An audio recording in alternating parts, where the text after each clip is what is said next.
Hi friends, welcome to Lasya facts channel. నేను మీ Lasya. Friends, మీకు ప్రశ్న. మీరు ఎప్పుడైనా నిద్రలోకి జారుకున్నాక కాసేపటికే మెలకు వచ్చి కళ్ళు తెరిచారా? అప్పుడు మీరు మాట్లాడలేరు, కదలలేరు. మీ శరీరంలో అవయవాలేవి కదపలేరు. కళ్ళు మాత్రం తెరిచే ఉంటాయి. మీరు మెలకుతూ ఉన్నట్లు మీకు తెలుస్తుంది, కానీ కదలలేరు. సరిగ్గా అప్పుడే ఎవరో మీ గొంతు నొక్కుతున్నట్లు, మిమ్మల్ని మాట్లాడనివ్వకుండా చేస్తున్నట్లు మీకు అనిపిస్తూ ఉంటుంది. అలాగే ఒళ్ళంతా తిమ్మిరి పట్టినట్లు జుమ్మని అంటూ ఉంటుంది. మీరు అలాగే కదలకుండా ఉంటే ఆ తిమిరి అంతకంతకు పెరుగుతూ ఉంటుంది. ఆ క్షణంలో మిమ్మల్ని దెయ్యం ఆవహించినట్లు మీరు ఫీల్ అవుతారు. దాని నుంచి తప్పించుకోవడానికి బలంగా కదిలేందుకు ప్రయత్నిస్తారు. అలా కదిలిన వెంటనే మీకు ఆ సమస్య ఉండదు. దీన్నే వైద్య పరిభాషలో స్లీప్ పెరాలసిస్ అని అంటారు. మరి ఈ స్లీప్ పెరాలసిస్ ఎలాంటి వారికి వస్తుంది?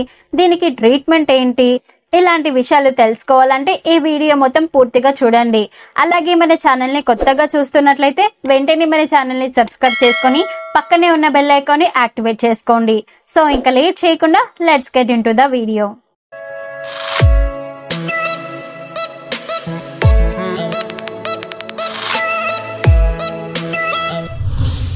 ముందుగా స్లీప్ పెరాలసిస్ అంటే ఏంటో చూద్దాం. ఇదో మానసిక సమస్య. మెదడులో కలిగే చిన్నపాటి తేడా వల్ల ఇది వస్తుంది. ఈ సమస్య రోజు వచ్చేది కాదు, ఎప్పుడో ఒకసారి వస్తూ ఉంటుంది. వయసుతో సంబంధం లేకుండా కొందరికి జీవితంలో ఒక్కసారే వస్తే మరి కొంతమందికి జీవితంలో మళ్ళీ మళ్ళీ వస్తూ ఉంటుంది. ఇది వచ్చిన వారికి ఎక్కువసేపు ఉండదు. మాక్సిమం నిమిషం 2 నిమిషాల లోపే పోతుంది. ఆ లోపే చాలా భయపడిపోతారు. బలవంతంగా కదిలేందుకు విదిలించుకుంటూ ఉంటారు. అలా కదలకపోతే దెయ్యం మీద పడి ఆవహించేస్తుందన్న ఫీలింగ్ ని పొందుతూ ఉంటారు. ఈ సమస్య ఉన్నవారు కదిలిన తర్వాత లేచి కూర్చుంటారు. ఏంటి ఇలా అయింది? మళ్ళీ పడుకుంటే ఇలాగే అవుతుందా? నిజంగానే నన్ను దయ్యం పట్టుకోవాలని చూసిందా అని ప్రశ్నించుకుంటారు. కారణం ఇది స్లీప్ పెరాలసిస్ అని వారికి తెలియకపోవడమే. మరి ఈ సమస్య ఎవరికి ఎక్కువగా వస్తుంది అంటే సరిగ్గా నిద్రపోని వారికి ఈ సమస్య వస్తూ ఉంటుంది. అలాగే కుటుంబంలో ఎవరికైనా ఈ సమస్య ఉంటే తన వారసులకు కూడా ఇది జన్యుపరంగా సోకే అవకాశం ఉంది.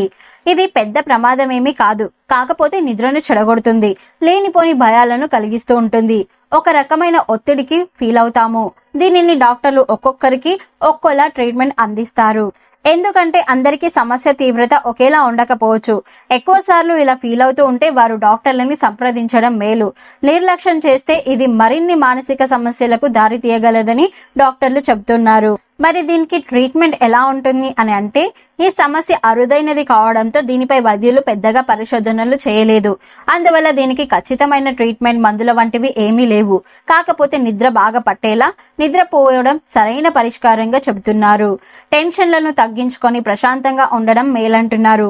నిద్రపోయే వారిలో 8% నుంచి 50% మందికి తమ జీవితంలో ఎప్పుడో ఒకప్పుడు ఈ స్లీప్ పెరాలసిస్ సమస్య వస్తుంది అని అంటున్నారు.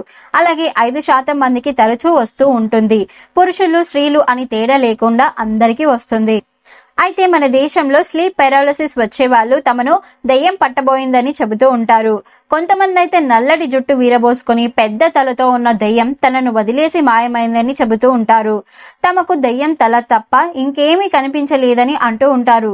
అమెరికా లాంటి దేశాల్లో స్లీప్ పెరాలసిస్ వచ్చిన వారు తమను గ్రహాంతర వాసులు ఎత్తుకుపోయారని, తమ పీక నొక్కబోయారని, బలవంతంగా ఇంజెక్షన్ ఇచ్చారని చెబుతారు. అలా చెప్పుకోవడం ద్వారా తాము మిగతా వారి కంటే ప్రత్యేకమని చెప్పుకుంటారు. అదో రకమైన మానసిక సంతృప్తి అని పరిశోధకులు చెబుతున్నారు. మరి దీన్ని ఎలా గుర్తించాలి అని అంటే, ఈ స్లీప్ పెరాలసిస్ అనేది నిద్రలోకి జారుకున్న కాసేపటికే వస్తుంది. ఆ సమయంలో వ్యక్తి పడుకొని నిద్రపోతున్నా, కూర్చొని నిద్రపోతున్నా, ఎలా నిద్రపోతున్నా కళ్ళు మాత్రం తెరుస్తారు. బ్రెయిన్ కూడా పనిచేస్తూ ఉంటుంది. గాలి పీల్చి వదలగలరు. చుట్టూ ఏం జరుగుతుందో అన్ని చూస్తూ ఉంటారు. కానీ ఏమీ చేయలేరు, కదలలేరు, మాట్లాడలేరు. అరే ఇలా అవుతుంది ఏంటి? నేనెందుకు కదలలేకపోతున్నాను, నేనెందుకు మాట్లాడలేకపోతున్నాను అని ఆలోచిస్తూ ఉంటారు. అలా జరిగితే అది స్లీప్ పెరాలసిస్ అని భావించవచ్చు. కొంతమందికి రొమ్ము దగ్గర ఎవరో బలంగా నొక్కుతున్నట్లు కూడా అనిపిస్తుంది. అలాంటి వారికి ఊపిరి తీసుకోవడం కష్టంగా ఉన్నట్లు భావిస్తారు. ఇంకొందరు తాము గుసగుసలు, ఏవేవో మాటలు విన్నామని చెబుతూ ఉంటారు. బాగా నిద్రపోతే ఎలాంటి సమస్యలు రావని డాక్టర్లు చెబుతున్నారు. సో ఫ్రెండ్స్, చూసారు కదా ఈరోజు వీడియో. మీకు కూడా ఇలాంటి ఫీలింగ్ ఎప్పుడైనా కలిగితే కామెంట్ బాక్స్ లో కామెంట్ చేయండి. అలాగే ఈ వీడియో మీద మీ అభిప్రాయాన్ని నా కామెంట్ రూపంలో నాకు తెలియజేయండి. అలాగే ఈ వీడియో నచ్చితే లైక్ చేసి, షేర్ చేసి, సబ్స్క్రైబ్ చేసుకొని నాకు సపోర్ట్ చేయండి. Thank you.